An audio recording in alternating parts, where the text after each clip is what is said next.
Hai sahabat DPF, saat ini Anda sedang menyaksikan podcast Everywhere. Kembali lagi bertemu dengan Om Acoy.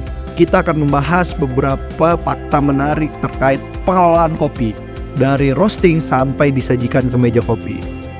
Mau tahu apa pesan Om Acoy buat anak muda yang tertarik di bisnis kopi? Dan apa juga pesan Om Acoy untuk anak muda yang suka kopi? Dapatkan inspirasinya di podcast Everywhere.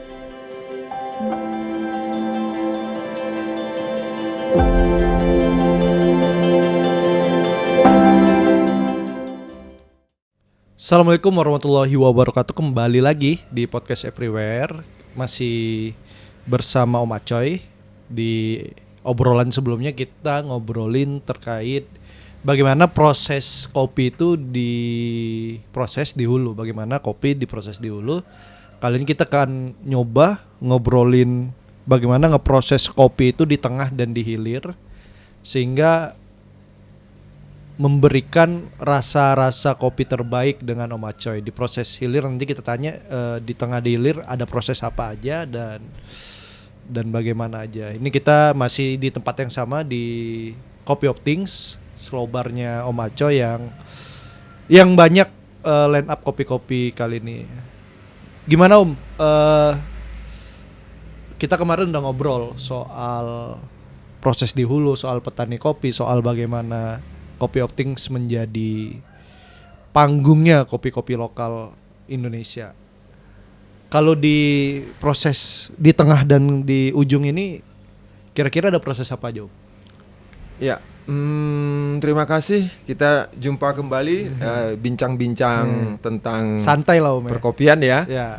Jadi setelah beberapa waktu yang lalu kita mendiskusikan atau membincangkan tentang proses di hulu, nah sekarang kita bincang-bincang tentang proses di tengah. Ya, di tengah ini boleh kita katakan sebagai dunianya roastery. Oke, roastery. Nah, kalau di dalam rantai line bisnis kopi itu roastery memegang peran sekitar 30%. Oke. Nah, jadi kemarin kita sudah diskusi itu 60% ada di area petani. Oke, 60% di petani, 30% di 30% roastery. ada di roastery. Berarti ada sisa 10% lagi nanti. Berarti ada 10% itu ada di ujung, di hilir. Nah, itulah yang dikelola oleh kopi shop dan lain-lain. Ya, kemudian penyeduh yang itu diambil alih oleh yang namanya profesi barista, atau kalau di rumah kita sebut namanya home brewer ya.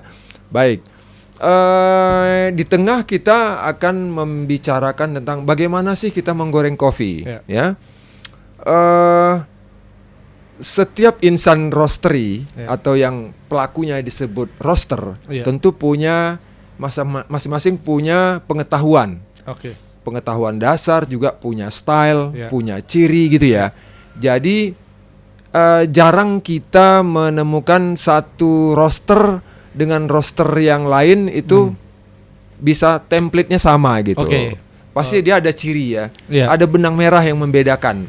Makanya kalau di hilir itu menjadi suatu kebaikan sehingga customer punya alternatif untuk menikmati kopi di apakah dia mau di kedai kopi yang besar, yang menengah, yang kecil. Jadi dia bisa punya alternatif pilihan.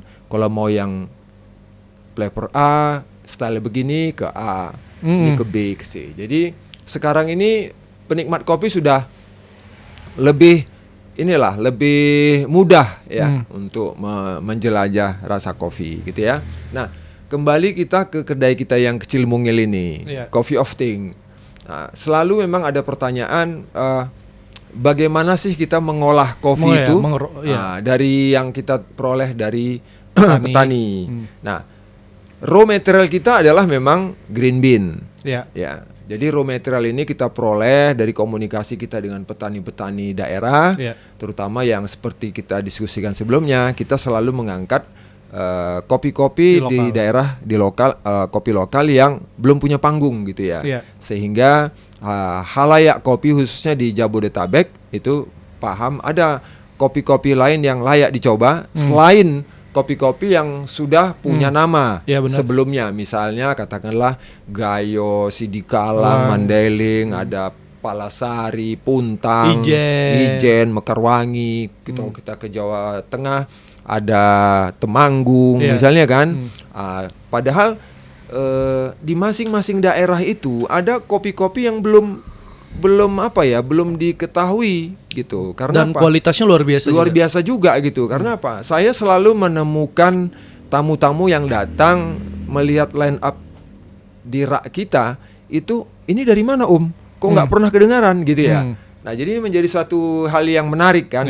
Makanya kita jelaskan gitu. Nah, jadi raw material yang berupa green bean itu kita peroleh, setelah kita beli kita evaluasi.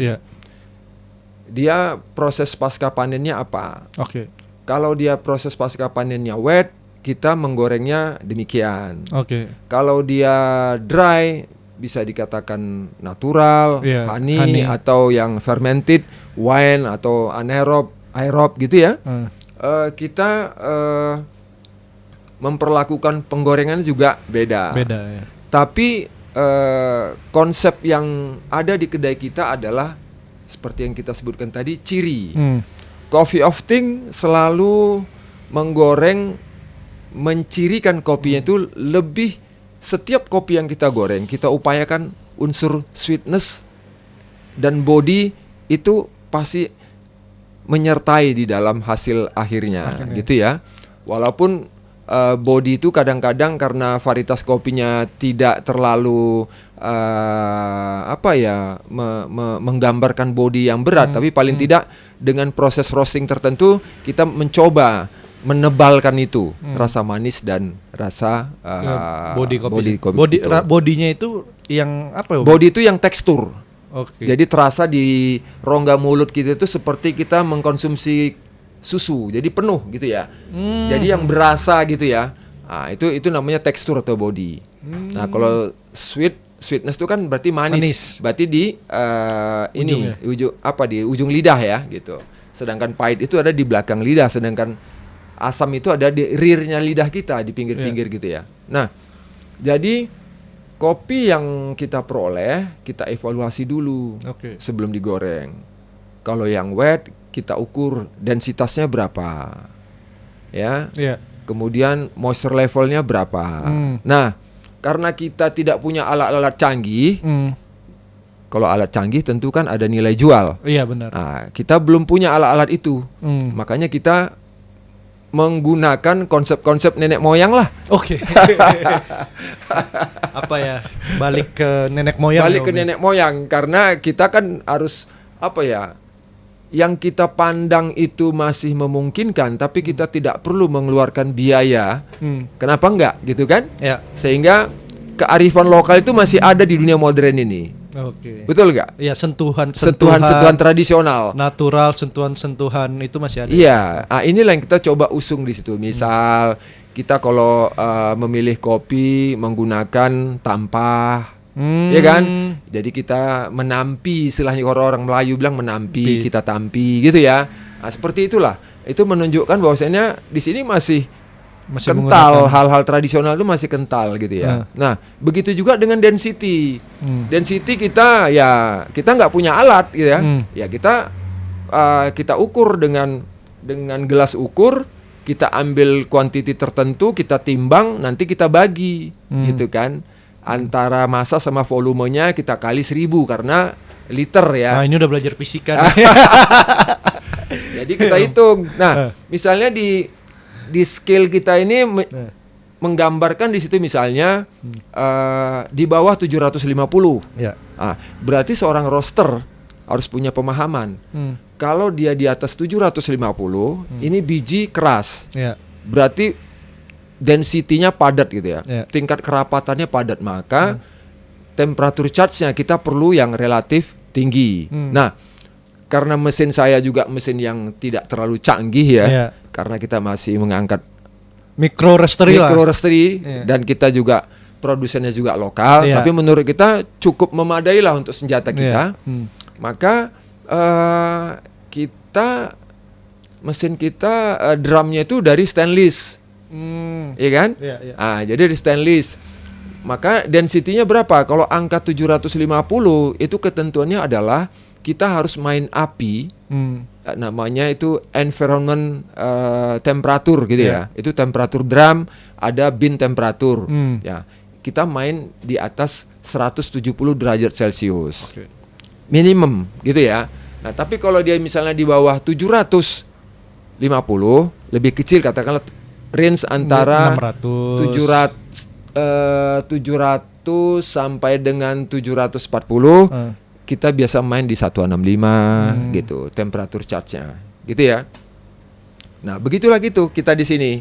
Tapi kalau kita misalnya menggoreng yang dry process, kita nggak pakai temperatur yang besar, yang tinggi. Kenapa? Karena dalam pikiran kita bin-bin itu sudah cenderung manis, ya kan? Cenderung manis. Jadi kita tidak perlu api yang terlalu besar. Supaya apa? Dia jangan terlalu cepat matangnya. Jadi kita bisa mengolah agak panjang sedikit sehingga dia benar-benar matang gitu ya. Sehingga kita harapkan goalnya nanti adalah kopi yang keluar ke cooling tray kita tuh dalam kondisi yang baik gitu ya. Cukup tanak, permukaan, dalam gitu ya. Relatif dia sama gitu. Matangnya cocok lah ya. Gitu ya. Kayak emak-emak rendang tuh kan. Biasa kompornya kecil deh. Betul gitu. Kalau masak-masak yang pengen masak di dalam tuh kompornya bikin kecil. Jadi kita kalau untuk menggoreng yang dry, kita pakai temperatur yang biasanya tinggi. Main di 160 gitu. Lebih rendah ya? Lebih rendah. Nah, itu sebagai indikator kita gitu. Nah, setelah kita dapatkan itu, kita mulailah menggoreng gitu ya. Kita goreng lah. Jadi di dalam kita menggoreng itu ada, kalau kita bagi semacam range gitu, itu ada 3 fase. Nanti fase itu kita sesuaikan dengan template berapa lama durasi kita menggoreng untuk bin-bin tertentu gitu, ya. Jadi biasa itu satu scale gitu kita bagi 3. Ada namanya fase dehidrasi, ada namanya fase melt atau karamelisasi, ada fase namanya development. Nah, development inilah goal kita ujungnya untuk mematangkan gitu. Mau kita hadirkan rasa apa ya? Iya gitu. Artinya memang faktor roasting untuk menghadirkan rasa itu penting ya Om ya? Pasti. Berarti kalau kita cerita hilir itu, di hilir kayaknya kalau di hilir itu kita memastikan kualitasnya, di roasting kita ingin menghadirkan rasanya. Di nanti yang terakhir mungkin kita mau tahu nih menghadirkan apa. Iya gitu ya. Jadi setelah kita punya rencana gitu, kita aturlah skala itu. Nah, biasanya dehidrasi ini periodenya antara 4 sampai 5 menit. Nah, disitulah masuk namanya yang ya istilah kalau roaster pasti tahu lah itu namanya turning point segala macam gitu ya. Apa yang dikatakan turning point? Turning point itu titik di mana panas bin sudah sama dengan panas drum. Jadi artinya kadar air di dalam bin itu sudah 0. Sehingga dengan temperatur yang kecil tadi yang sudah kita tetapkan tadi, saya biasanya main itu di antara 30 sampai 40% dari total panas yang burner level gitu ya. Nah, jadi setelah dia sama dengan 0, itu indikator termobin kita nggak akan bisa naik. Jadi misalnya dia turning point-nya di 98 gitu ya. Dia mau naik ke 99 udah nggak mampu. Karena sudah nggak ada unsur panas. Ya kan? 98 mundur lagi jadi 98, 99, 98. Nah, itu tandanya turning point. Iya kan? Nah, turning point. Nah, untuk itu kita tambah power. Tambah api ya? Ya, tambah api. Levelnya kita besarin sesuai dengan yang kita inginkan. Maka itu secara gradual dia akan naik. Nah, gitulah. Itulah mencapai tadi 160 atau 170. Ya, jadi kan tadinya kan sudah pertama kan temperatur charge kita tentukan 170 untuk yang wet, 160 untuk yang dry. Nah, katakanlah kita menggoreng yang dry ya. Yang dry kita main di 160. Nah, 160 kita masukkan bin dengan level panas yang sudah indikatornya 160, kita masukkan bin dengan api yang kecil yang 30 sampai 40% tadi, indikator termobin itu akan turun kan? Iya. Kenapa? Panas dikasih air yang kasih barang yang masih mengandung air gitu ya. Itulah kopi tadi.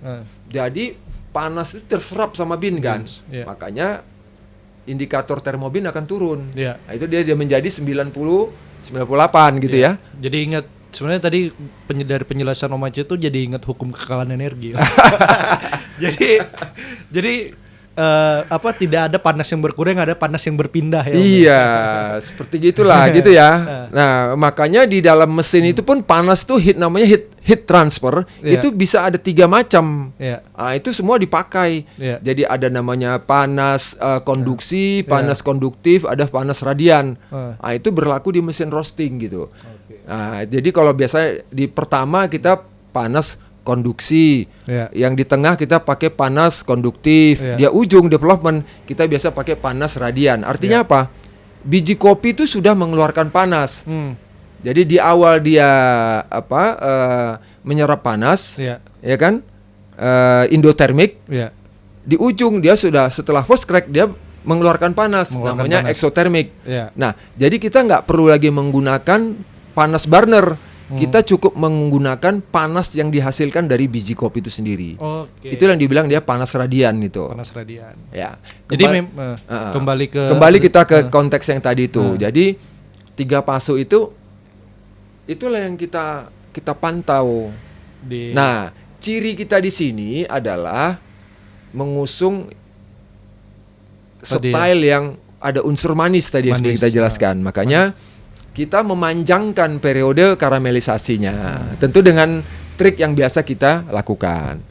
Nah, jadi makanya kalau misalnya tamu-tamu merasa kok semua kopi yang diminum ada unsur manisnya dominan gitu ya, nah itu dari proses itu tadi. Karena memang ini Om ya, karena memang sudah disetting ya. Sudah disetting gitu dengan pemahaman kita gitu. Jadi kita panjangkan di masa fase maillard tadi atau karamelisasi. Nah, baru nanti di ujungnya kita kita istilahnya kita tetapkan lagi di fase development tadi. Kita kunci lah istilahnya supaya dia lebih mantap gitu kan. Sehingga nanti ujungnya tujuan kita adalah mendapatkan bin yang keluar dari drum masuk ke cooling tray itu sudah posisi yang matang benar gitu. Jadi belajar kopi ini kompleks juga ya, harus belajar fisika, harus belajar manajemen ya Om ya. Tapi nggak terlalu inilah ya, nggak terlalu mendalam, nggak terlalu detail lah ya. Tapi paling tidak unsur-unsur itu ada gitu ya. Iya, seperti kayak laboratorium bener ya. Iya, makanya kita menganggap ini adalah small lab. Jadi apa yang kita goreng, tamu yang datang bisa merasakan hasilnya di meja seduh kita. Gitu.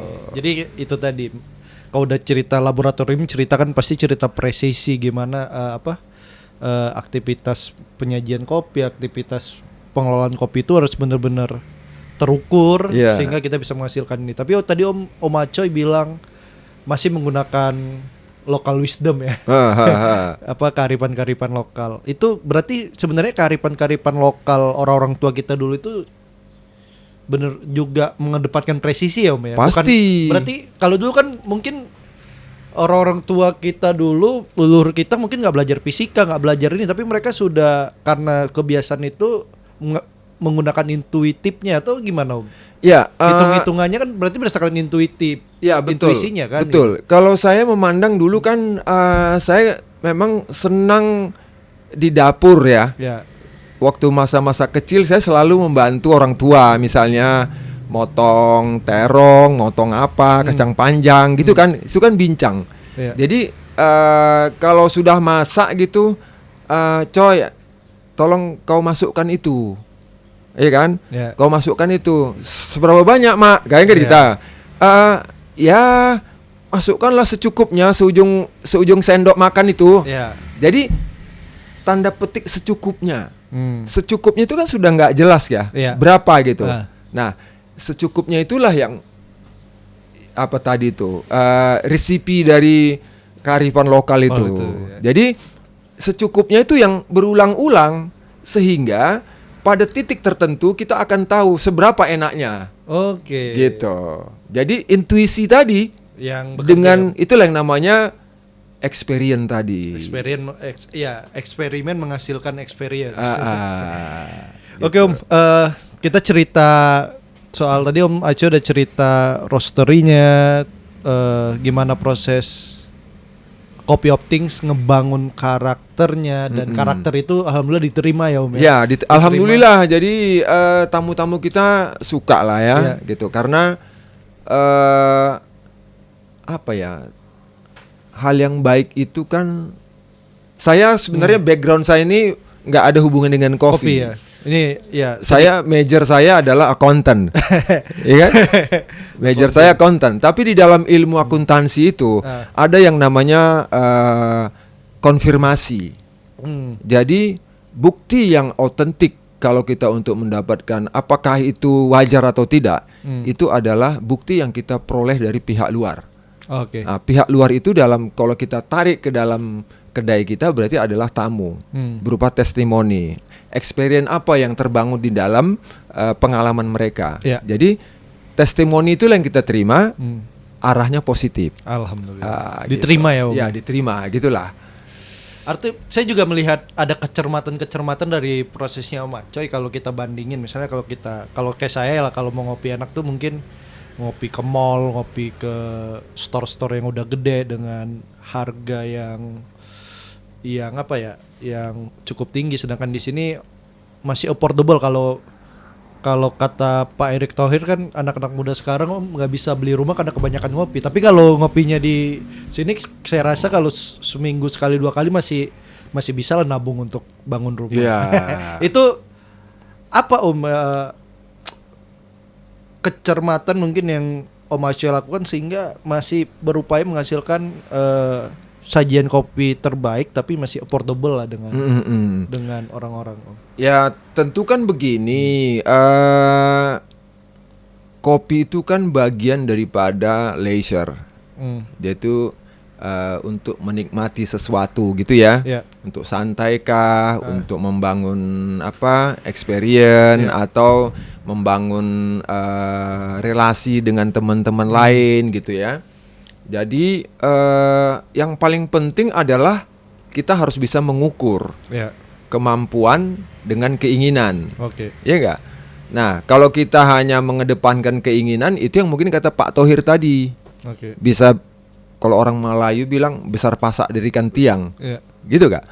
Nah, tapi kalau kita sesuai kebutuhan, ya apa yang kita perlukan sesuai dengan kebutuhan, ya tentu enggak terlalu inilah ya, masih bisa lah. Makanya harus itu tadi, bisa pilih dan pilah kemana kita mau menikmati. Kalau kita beli laser, ya pasti.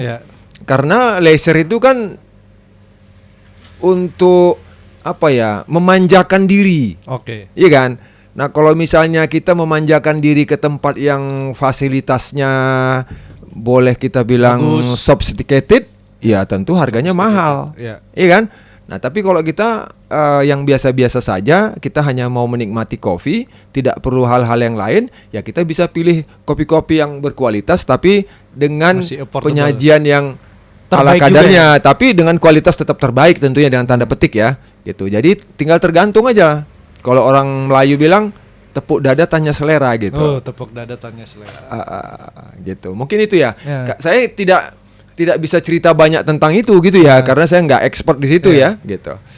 Artinya memang kemarin juga ada salah satu barista yang juga di Jakarta juga pentolan, dia bilang waktu ada saya ngobrol sama ada saya juga ngobrol di situ, ya Copy of Things tuh top 3 lah gitu.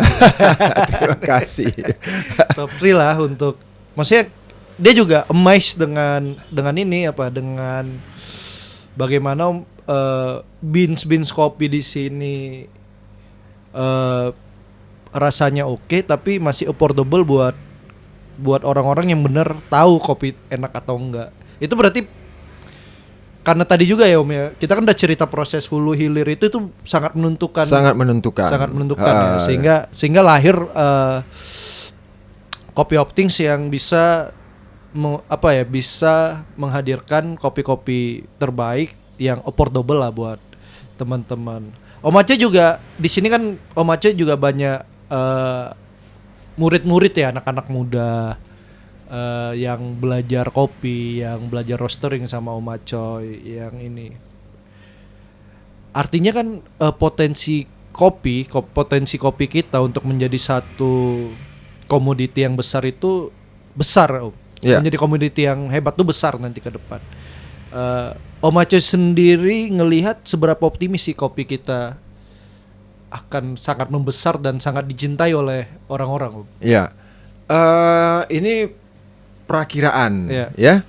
Tapi perakiraan, kalau boleh dibilang, Coffee of Ting kan sudah 5 tahun ya, Om? berusia hampir jalan 5 tahun ya. Tapi di awalnya kan Coffee of Ting itu berjalan secara underground gitu ya. Berjalan di bawah tanah ya, nyaris tak terdengar lah ya. Tapi kenapa kok sekarang bisa seperti ini gitu ya? Itu tadi, kita menjaga kualitas. Kita menjaga kualitas, kita menjaga hubungan baik dengan semua tamu yang datang gitu ya. Sehingga tamu-tamu yang datang yang sudah kita jalin selama 4 tahun terakhir, itulah yang membesarkan kedai sebenarnya. Gitu. Nah, alhamdulillah juga di 1 tahun terakhir ini banyak, boleh kita bilang ya, punggawa-punggawa kopi gitu ya, mampir gitu ya. Ya, kita berterima kasih, kita banyak belajar ya kan dari mereka. Karena apa? Jujur, dari sisi usia saya lebih senior dari mereka. Tapi dari sisi experience dalam kopi, saya harus banyak belajar gitu. Jadi kita harus bisa membuka membuka diri. Jadi out the box istilahnya kan. Jadi hal-hal baru yang itu bisa memperkaya hasanah pengetahuan kita, ya harus kita buka. Pemikiran kita tambahkan dengan yang instrumen-instrumen yang kita dapat secara lepas itu dari tamu-tamu yang berkunjung. Jadi ya kalau misalnya kita tidak tahu, kita bilang tidak tahu, ya kan? Kita bertanya sehingga kita dapat feedback gitu kan. Nah, saya melakukan hal seperti itu. Nah, dari perjalanan jelang 5 tahun ini, saya cukup optimis dan gembira. Terutama kalau kita lihat dari pengunjung-pengunjung kedai kita yang saat ini sudah dari awal ya, kalau tidak salah saya ingat tuh di tahun pertama follower Coffee of Ting itu hanya 82. Ya, 82, dan itu real bukan beli ya. Real fun ya, real. Bukan beli ya, itu real. Itu adalah dari kreasi itulah. Nah, sekarang alhamdulillah 7 ribuan gitu ya. Nah, itu saya melihat porsi terbesar itu adalah usia antara 25 sampai 47 tahun. Itu populasinya hampir 67%. Nah, dan perkembangannya dari tahun ke tahun, yang datang itu anak-anak muda. Ya walaupun kita tahu kopi-kopi kekinian itu porsinya lebih besar ya. Tapi alhamdulillah di kedai kita yang namanya milk base itu ya 1 hari itu bisa dihitung lah ya. Dibanding yang manual lah. Terus ada pertanyaan juga, Om Acoy, kenapa kok menyajikan kopi-kopi milk base juga? Saya bilang ya, memang pasarnya kan ada gitu ya. Tapi yang suatu hal yang ingin saya gini ya, kadang orang boleh lah idealis dengan mengusungkan itu, boleh, itu sah-sah saja. Tapi saya menganggap kalau ada orang yang baru tahu Coffee of Ting, tapi dia kebetulan senangnya kopi-kopi yang milk base gitu ya, masa kita hilangkan? Saya nggak belum pada posisi untuk menafikan hal seperti itu gitu. Karena apa? Saya ingin membangun sesuatu ya. Membangun sesuatu itu kan harus ada edukasi. Nah, diharapkan dari yang tadinya senang kopi-kopi yang mengandung unsur gula, setelah dia masuk, perlahan-lahan kita coba itu. Itu kan menjadi pasar baru untuk kita ke depan, gitu kan? Benar. Karena apa? Tak kenal maka tak sayang. Itu kaidah itu masih berlaku itu. Jadi orang-orang arif zaman dulu itu ya mengeluarkan hal-hal seperti itu kan melalui suatu kontemplasi yang panjang gitu ya. Enggak melakukan pendekatan yang konfrontatif. Iya. Apa ya, hitam putih ya menjadi. Gitu. Hitam putih. Mau ini ikut, kalau nggak mau nggak usah ikut. Iya, jadi saya kalau ada tamu datang, Om, saya kepengen milk base. Kita ada, silakan masuk. Namanya kita di sini pakainya cold brew atau cold latte gitu. Nanti kalau kita tanya, Mas, Mbak, pakai gula nggak gitu kan? Pakai, boleh nggak kita saran, gitu ya?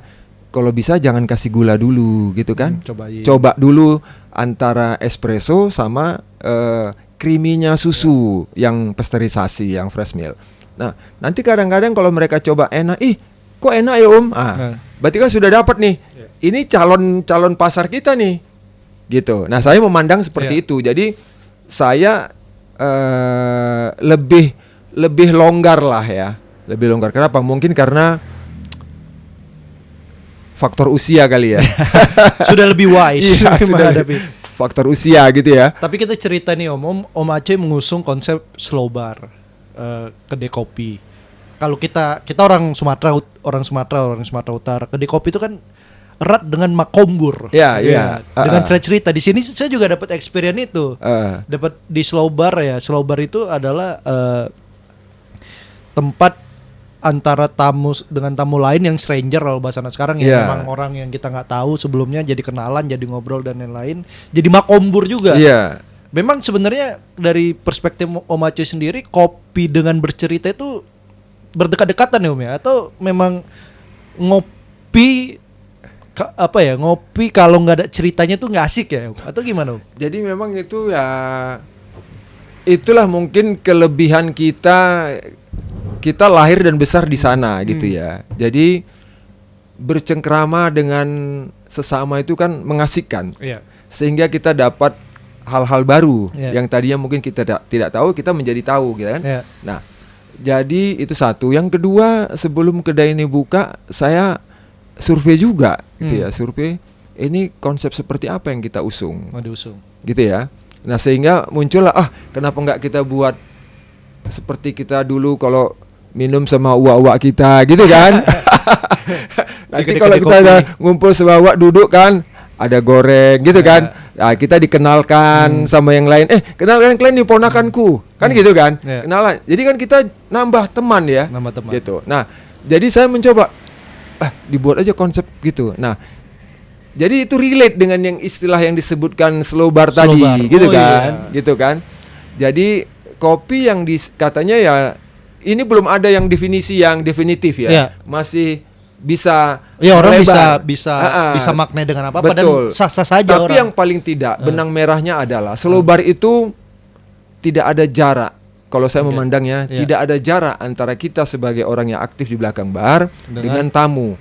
Jadi istilahnya apa? Intimate. Jadi terbentuk hubungan yang harmonis. Ya kan, saling tukar informasi.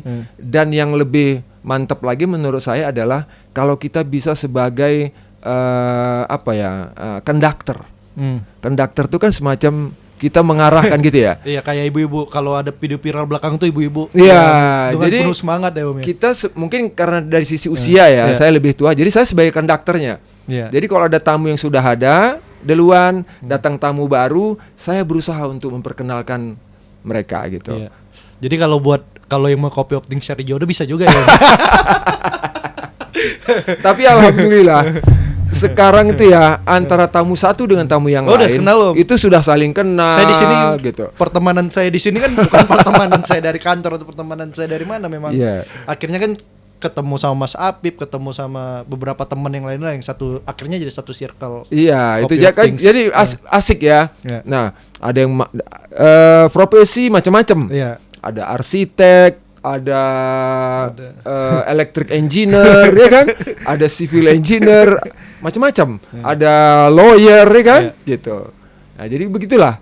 Jadi kita berusaha menjadi konduktor yang baik lah. Tapi gitu. Memang akan ingin konsisten di slow bar ini dengan besarnya nama Kopi Optings kan pasti ada keinginan untuk membesarkan secara fisik atau segala macam atau enggak lah. Jadi sudah menikmati ya? Iya, saya karena ini kan melanjutkan hobi ya. Jadi hobi yang berlanjut menjadi profesi setelah pensiun. Jadi, nah kalau saya berharap untuk yang muda-muda ini menambah spirit, ya kan. Buat yang seusia saya yang sudah menjelang purna tugas, ini bisa menjadi menginspirasi gitu ya. Jadi apapun yang kita suka itu bisa kita olah menjadi sesuatu yang itu ada nilai ekonomisnya gitu kan. Gitu. Bisa bikin kita hidup lah. Iya gitu. Paling tidak ya, tapi tidaklah mencari cuan lagi tapi betul. Paling tidak cukup untuk menghidupi kita lah gitu. Itu tadi kalau memang lokal wisdom orang dulu kan apa ya, dikata cukup tadi Om Yas. Coba apakan itu secukupnya. Secukupnya gitu. Jadi itulah kira-kira yang mungkin bisa disampaikan terkait dengan yang di tengah tadi ya. Bagaimana konsep kita menggoreng tadi ya tetap. Oh ya, ini yang ada yang terakhir belum nih Om di ujung. Menyeduh nih yang 10%. Jadi yang terakhir itu adalah seduhan hilir ya. Jadi petani sudah, roaster sudah mengolah. Berarti ini kopi mau diapakan? Berarti kan diseduh ya. Itu ada di tangan barista. Iya, itu di tangan barista. Dia sebenarnya barista itu hanya megang peran 10%. Oke. Tapi kalau barista itu di dalam melakukan fungsi-fungsinya, dia bekerja dengan baik, penuh dengan penjiwaan. Nah, bagaimana supaya bisa tumbuh penjiwaan? Tentu dia harus punya ilmu dasarnya. Dia harus paham bagaimana dinamika di hulu, di petani kan. Bagaimana petani sudah mendedikasikan hidupnya, waktunya di ketinggian tertentu gitu ya. Mengolah kopi supaya baik. Kemudian roaster juga begitu. Sudah menggoreng atau merosting kopinya dengan sepenuh jiwa raganya gitu kan. Dengan konsep-konsep itu. Nah, barista mengambil peran yang terakhir, ya harus juga mengolah yang sudah 90% jadi itu menjadi kualitas yang baik. Nah, tentu bagaimana dia menjadi seorang barista yang baik, dia ada ilmu dasarnya. Sebenarnya ilmu dasarnya itu nggak banyak. Yang penting itu tadi, dia tahu kopinya. Ini ilmu dasarnya nih ya, bagi seorang brewer. Dia tahu kopinya. Kalau kita kopi tadi kan banyak tuh. Jenis kopinya, varietasnya, proses pasca panennya. Tapi sebelum masuk proses pasca panennya, dia harus paham karakteristik masing-masing kopi, gitu kan? Setelah kopi raw material jadi, kemudian dia harus bisa pilih dan milah mana kopi yang baik, gitu kan? Yang defect tadi, primary defect, secondary defect, gitu misalnya gitu kan? Nah, sehingga dia paham itu. Nah, baru masuk ke roastery. Nah, yang baik itu adalah barista sebelum nyeduh, dia tahu profiling kopi itu seperti apa. Nah, jadi profiling kopi itu tentu tidak asal jadi gitu ya. Dia dijadikan profiling seperti itu, tentu roaster sudah memasukkan pengetahuan dia. Misalnya, ini profilingnya medium. Berarti dia ini lebih cenderung kepada proses pasca panennya wet. Ini dia light misalnya. Berarti ini proses paskanya dry. Ini medium to dark. Ini bisa dipakai ini karena ini digunakan untuk milk base misalnya, gitu kan? Jadi itu yang pengetahuan dasar yang harus dimiliki oleh seorang barista, ya kan? Itu kopinya. Kemudian variabel dasar lain itu ada air. Nah, bagaimana air yang kita gunakan untuk nyeduh? Nah, tapi ada clue yang diberikan oleh Specialty Coffee Asosiasi gitu ya. Apakah di Amerika ataukah di Indonesia? Misalnya kopi itu sudah mengandung asam misalnya 5% misalnya. Nah, kita menyeduh pakai air apa gitu ya. Nah, itu ada ketentuan misalnya pH-nya antara 6 sampai 7. Gitu kan? pH gitu kan. Power of apa gitu kan. Pokoknya yang mengindikasikan keasaman. Kemudian per milimeter part itu ppm. Per milimeter apa gitu ya. Saya lupa istilahnya itu. Nah, itu ppm. Itu antara yang saya paham itu antara 60 sampai 150. Nah, jadi harus kita bisa berada di situ. Iya. Nah, saya tidak menggunakan air yang macam-macam. Ya, cuman satu macam aja. Yang netral ya. Yang netral, yang itu ada di gampang kita dapatkan. Iya. Jadi nggak usah lah disebutkan Ya, namanya nggak usah ya. lah, nanti kirain promosi ya. Promosi. Jadi saya pakai itu. Nah. Jadi kalau air yang sudah dikasihkan variabel-variabel lain yang sudah diolah oleh pabrikan, itu namanya disebut air destilasi. Jadi itu sudah masuk unsur macam-macam gitu. Nah, biasanya itu digunakan oleh barista-barista yang mau mengikuti kompetisi. Nah, tapi kalau di Coffee of Ting ya air biasa aja gitu ya. Nah, itu air tadi. Yang berikutnya adalah temperatur. Ya enggak? Ya. Temperatur seberapa panas, kalau wet berapa range-nya, kalau dry berapa.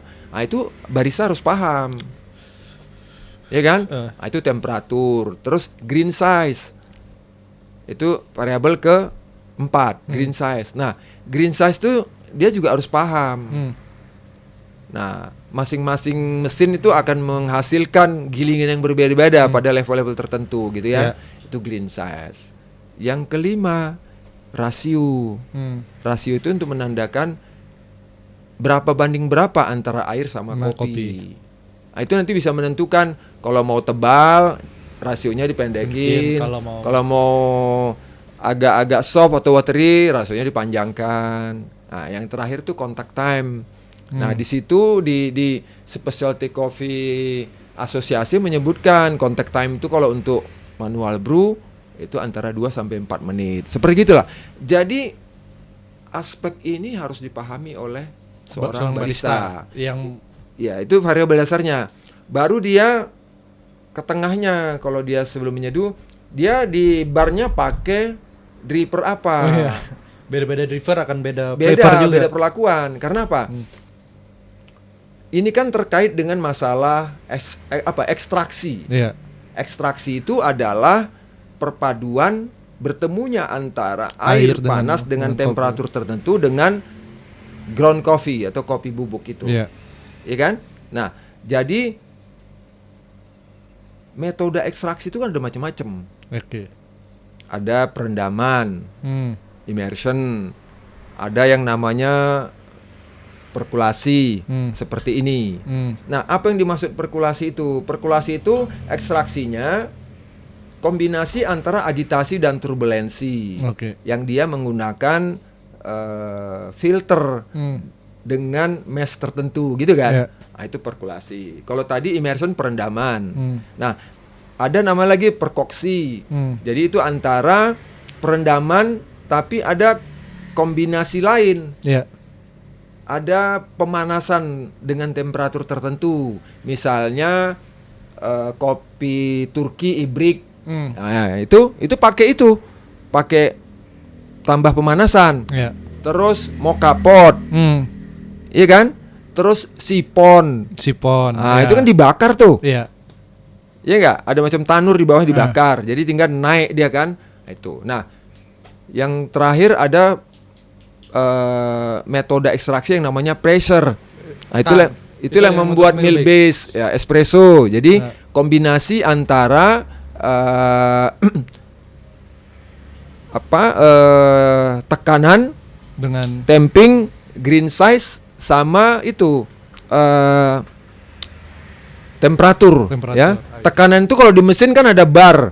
Misalnya kenapa espresso itu harus dibuat relatif cepat ya, karena panasnya itu kan, sehingga dia akan menghasilkan krema yang baik gitu. Jadi ada di mesin itu ada bar, ada temperatur, nah gitu kan. Baru kita mengkombinasikannya dengan temping dan gilingan tadi. Nah, kembali kita di bar kita karena kita pakai metodenya perkulasi, berarti manual brew. Kebetulan di sini kita pakainya Kalita dan ada Temor gitu ya. Maka kita harus tahu misalnya kalau Kalita gilingannya apa? Seberapa kasar. Seberapa kasar. Makanya itu tadi. Jadi metode ekstraksi perkulasi tadi adalah kombinasi antara agitasi dan turbulensi. Nah, otomatis air yang kita seduh itu kan harus tanak ke kopinya. Gilingan kopinya itu seberapa besar? Tergantung ini tadi drippernya yang kita pakai. Tetap kalau perkulasi kita harus pakai dripper. Itu yang paling penting. Apakah kita mau pakai yang model 60 derajat? Ya, P60 ya. P60. Yang mungkin yang orang sudah awam tuh udah, P60. Apakah kita mau pakai Kalita, yang wave atau flat bottom, gitu ya? Apakah kita mau pakai Cemex, mau pakai origami, mau pakai banyak? Pokoknya banyak lah. Yang penting ada metode perkulasi yang menggunakan dripper. Berarti memang gitu. Kalau disimpulkan memang mengelola kopi ini harus presisi ya Om ya? Pasti. Dan tadi juga kita obrolin lagi, presisi itu nggak selalu datang dari alat bantu, tapi presisi juga bisa dimaksimalkan dengan intuisi tadi ya. Iya. Karena tadi akhirnya kalau jadi barista itu ketika dia sudah mulai terbiasa, dia sudah menemukan formula terbaiknya, itu kan dia sudah intuisinya udah main ya. Pasti. Itulah namanya experience tadi tuh. Iya. Jadi kita tadi udah ngobrolin di hulunya soal petani, di tengah soal roasting luar biasa tadi. Ini teman-teman yang mau belajar di awal belajar kopi ini bisa nonton ini nih. Dijelasin tuh bagaimana Kopi of Things membesar. Kita juga udah ngobrolin soal konsep slow bar, ngobrol ya kombur-kombur lah ya kan. Kombur-kombur Kalau bahasa orang Medan di sini, ya di sini enaknya ngopi itu kita kombur-kombur, ketemu teman baru, dan tadi kita ngobrol soal barista. Oke. Om Acoy, terima kasih. Sama-sama. Luar biasa perbincangannya. Banyak insight yang kita dapat. Sehat-sehat Om Acoy. Amin, amin. Semoga Kopi of Things juga bisa terus menginspirasi anak muda untuk, kalau saya terinspirasinya pengen jadi home brewer Om. Amin, Tapi amin. tunggu ada teman ngopinya di rumah gitu. Kalau sekarang masih belum punya teman ngopi di rumah. Oke, teman-teman, saksikan episode kita selanjutnya di podcast Everywhere. Kita pamit undur diri. Assalamualaikum warahmatullahi wabarakatuh. Waalaikumsalam warahmatullahi wabarakatuh.